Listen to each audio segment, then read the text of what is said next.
ಶಿವರಾಜಕುಮಾರ್ ಅವರ 45 ಚಿತ್ರವು ಆಗಸ್ಟ್ 15ಕ್ಕೆ ಬಿಡುಗಡೆಯಾಗಲಿದ್ದು, ಅದಕ್ಕೂ ಮುಂಚೆಯೇ ಅವರ ಮತ್ತೊಂದು ಚಿತ್ರ ಬಿಡುಗಡೆಯಾಗಲಿದೆ.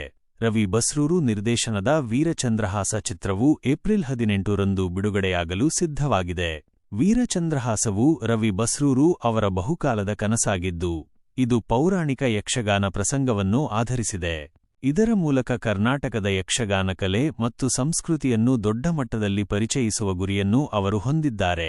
ಚಿತ್ರದಲ್ಲಿ ಶಿವರಾಜಕುಮಾರ್ ಅವರು ಸಿಂಗಾನಲ್ಲೂರು ಸಂಸ್ಥಾನದ ನಾಡಚಕ್ರವರ್ತಿ ಶಿವಪುಟ್ಟಸ್ವಾಮಿ ಪಾತ್ರದಲ್ಲಿ ಕಾಣಿಸಿಕೊಳ್ಳಲಿದ್ದಾರೆ. ಅವರ ನಿಜವಾದ ಹೆಸರು ಶಿವಪುಟ್ಟಸ್ವಾಮಿ ಎಂಬುದನ್ನು ಇಲ್ಲಿ ಉಲ್ಲೇಖಿಸಲಾಗಿದೆ. ಚಿತ್ರದಲ್ಲಿ ನಾಗಶ್ರೀ ಜಿಎಸ್, ಪ್ರಸನ್ನ ಶೆಟ್ಟಿಗಾರ್ ಮಂದರ್ತಿ, ರವೀಂದ್ರ ದೇವಾಡಿಗ, ಶೀತಲ್ ಶೆಟ್ಟಿ, ಉದಯ್ ಕಡಬಾಲ್ ಮುಂತಾದವರು ಪ್ರಮುಖ ಪಾತ್ರಗಳಲ್ಲಿ ನಟಿಸಿದ್ದಾರೆ. ಓಂಕಾರ್ ಮೂವೀಸ್ ಬ್ಯಾನರ್ ಅಡಿ ಎನ್.ಎಸ್. ರಾಜಕುಮಾರ್ ಈ ಚಿತ್ರವನ್ನು ನಿರ್ಮಿಸಿದ್ದಾರೆ. ಈ ಚಿತ್ರದ ಮೋಷನ್ ಪೋಸ್ಟರ್ ಸಂಕ್ರಾಂತಿಗೆ ಮತ್ತು ಮತ್ತೊಂದು ಪೋಸ್ಟರ್ ಯುಗಾದಿಗೆ ಬಿಡುಗಡೆಯಾಗಿದ್ದು, ಬಿಡುಗಡೆ ದಿನಾಂಕವನ್ನು ಅಧಿಕೃತವಾಗಿ ಘೋಷಿಸಲಾಗಿದೆ.